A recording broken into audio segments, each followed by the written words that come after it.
Hi everyone, it's Holly Astral, and today on Ask a Tattoo Artist I'm going to be answering a question that's all about like creativity and when you hit like a creative block and what you can do about it. Now this question was asked to me on Instagram. I've actually had to write it down because I film these videos on my phone, so I can't look at the question and film my answer at the same time.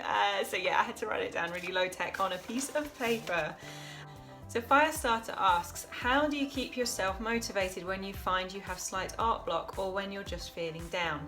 And I touched on this a little bit in another video, but then I decided that it kind of merited a video all on its own because there's actually quite a lot of facets to this question. It's an interesting question, and I guess as a creative it is something that comes up quite a bit for me. So I'd say in the case of just general day-to-day, you can't think what to do next and you're kind of at a weird creative impasse, I would say just take a break, go and do something else. So whether that's getting up and going and making a cup of tea or taking a walk around the block. For me, if I'm in the tattoo shop and I'm trying to draw and it's noisy and I find it distracting, I put my headphones on, so then sort of mentally I'm in a different space, because I get distracted really easily, so I need to that's my way of managing that. But yeah, sometimes like actually physically getting out of the space can really help, so getting up and having a walk around is a good thing to do. I think it's also helpful sometimes to go and do something else, just do something completely different. So like I said, make a cup of tea, because sometimes taking yourself out of a situation either mentally or physically can just unlock new things in your brain. And maybe sometimes the harder you chase an idea, like the more elusive it can become, so sometimes that can really help. Something that I know really helps me as well is writing a list, and sometimes I do this on my phone. I do a lot of lists on my phone, and I know a helpful technique when you're making a list is to include like what I like to call quick wins. So if I was writing a list for the day of all the things I needed to draw, even if it was something really simple that you would think wouldn't really need to be put on a list, I would actually write it down, because sometimes that's the easiest way and it can make you feel good when you're ticking off the things on the list, and then your brain's a lot freer to be more creative and think of things because you're not thinking about, I don't know, replying to emails or any of the other things that you need to do during the day. But I think the deeper part to this question that made me want to make a whole video about it is that I think it pushes on a deeper thing of when you're creative and you really hit a roadblock and you don't have any ideas or anything flowing through your brain. And I think this is something that happens to creative people a lot. I don't think it's any great mystery that creativity and creative people, there's a link between that and depression and insecurity, and it's kind of in the nature of anything creative that you're constantly putting yourself out there. You're kind of making a thing that's forged from inside that you're then putting it out there for other people to judge. And when you are drawing and being creative and then you have to maintain an online presence and you have to put everything out there for everybody to see all the time, you're constantly trying your best. You're trying to do the best version of a drawing that you can do. You're trying to do the best version of a tattoo that you can do. It does get quite tiring every now and again because it's, there's pressure, you're putting pressure on yourself, you want to do a good job. You can get bogged down in, other things can start to come into your mind. And I know I experienced this firsthand, like last year. I had a bunch of stuff going on that led me to get into a real creative slump, and I found it really, really difficult to draw. Things that would normally take me, 20 minutes to draw would take literally hours, like maybe 1 or 2 hours of just sitting there. It was like, it wasn't anything to do with the drawing, it was more how I felt about it. Everything I drew, I thought, oh, this is rubbish, this isn't my best. I was comparing myself to other people, wishing that my drawings could be better, like wishing that I had, almost like wishing that I was 10 years down the line and 10 years more experience and 10 years better at drawing and 10 years better at tattooing and all of that stuff. So it's hard to be focused and present in the moment if you're kind of worried about afterwards and what's afterwards. So I guess all of this is a roundabout way of me saying, if you're feeling in a creative slump and you feel like ideas aren't coming, one of the best things you can do is to just put your pen down and go and do something else. to get outside of that little bubble that I think it's quite easy to get into.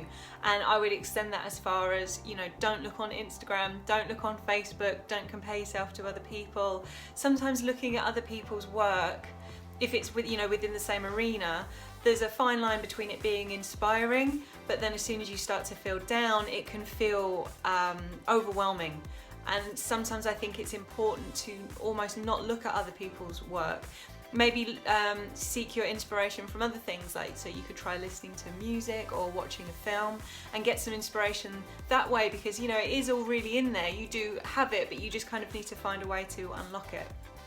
And going back to what I was saying before about being easily distracted, I know that I am really easily distracted, especially when I'm trying to draw and kind of get creative ideas flowing. I'm very good when I have a list, because then I can be like, yep, tick all the things off the list. But when it's a bit more airy-fairy than that, and it's just, you know, things like think of an idea for this tattoo, I can find that a lot more difficult to concentrate on. So I will put my phone on airplane mode. In fact, I've just had to do it now because I've got someone calling me non-stop while I'm trying to make this video, and then I find that really distracting. So yeah, put your phone on airplane mode, because then when you take it off, you can deal with all those kind of distractions afterwards. And I think it comes with part of the territory of being creative, is that every now and again you will hit a bit of a slump and the ideas don't come so easy, because it's kind of a tricky thing to do, to be constantly pulling ideas from inside yourself and, you know, putting ideas out there and thinking of things. Every now and again, yeah, you will get a little bit stuck, and I think you just need to be kind to yourself and accept that it's going to happen, and have almost like a little toolkit that you make of all your things that you can do to get yourself over it. So there's, you know, like I was saying, short-term things of switch your phone off, go outside, go and do something else for a little while. And then there's more long-term things, which is like, you know, not comparing yourself to others, and more like confident stuff. But that is a harder thing to master, I suppose. So yeah, this has ended up being a sort of surprisingly like philosophical, I suppose, video. There was something in the question that just sort of spoke to me, and I think that's because, yeah, when I had this bit of a slump last year that lasted a few months, like maybe 2 or 3 months, and it was really surprising to me, because I think I'm quite a motivated person.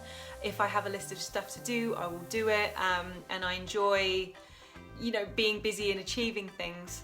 And I think I was really surprised at how physically difficult it was to draw and to get any ideas, how hard it was. It was taking so much of my time and energy, and I really had to think of a way to fix the problem, because obviously I can't not. I don't, you know, you don't have a choice at the end of the day. I have a job that requires me to be creative, kind of even when you don't want to be. So you have to find a way to almost fake it until you make it, and to make yourself creative when you don't feel like doing it sometimes, because these things do happen, and stuff, you know, comes up in your life. You're not a machine, and yeah, sometimes you need a little prod and a push and to poke yourself towards getting creative even when you don't feel like it. So I hope my tips were interesting to you or helpful. I mean, if they're helpful, that would be awesome. And if you guys have any more tips for getting creative when you really don't feel like it, I'd love to hear them, because I always think it's interesting how different people deal with the same problem, and, you know, we can kind of learn something from each other in that sense. If you want to see more of my tattoo work, you can check me out on Instagram. My name there is @holly_astral. I'll post a link below. And as always, you can find me on like Facebook, Twitter, Tumblr, Pinterest, all of that kind of stuff. My Pinterest is mostly like cactuses and taxidermy pictures, though. I think I stopped updating my tattoo stuff because I forgot my password, and then I forgot. So anyway, yeah, you can check me out there anyway. And that is it from me. Thank you very much for watching, and I will see you next time. Bye.